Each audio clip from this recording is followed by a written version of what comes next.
Hello everyone, I am Nick from Boodskap.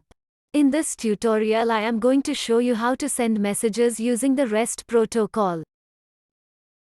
Let's go to the platform guide. Click on the Sending Messages, and then Send using the REST section. There are different ways we can send data through the REST protocol. Let's use the first one. Here is an example we can copy and customize.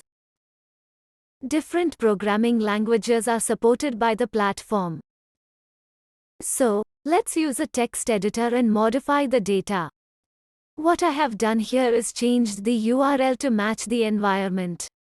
In my case it's dav.boodskap.io. Make sure that the accept and content type headers are specified. Finally, this is the data we are going to push to the platform. Let me show you the structure of the data in the JSON formatter. The structure of the JSON has two elements, which is header and data.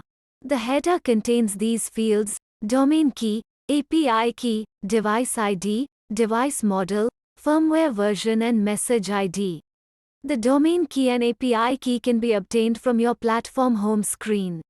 The domain key will never change, whereas the API key can be changed. So make sure whenever the API key gets changed, you have to change the API key in all the locations where it's been used to push the data to the platform.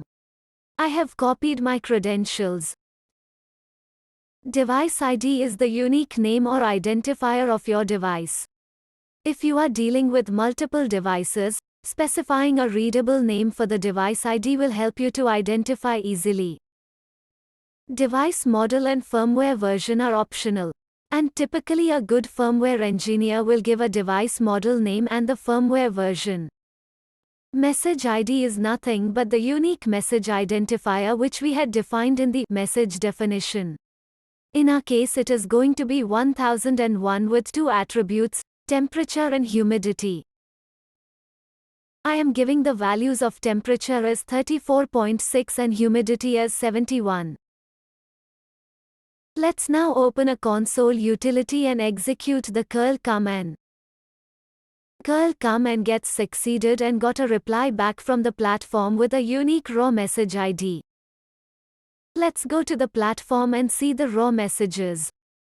Here you see the posted new message with the values we sent: temperature 34.6, humidity 71, device model, firmware version and the device ID as living room temperature.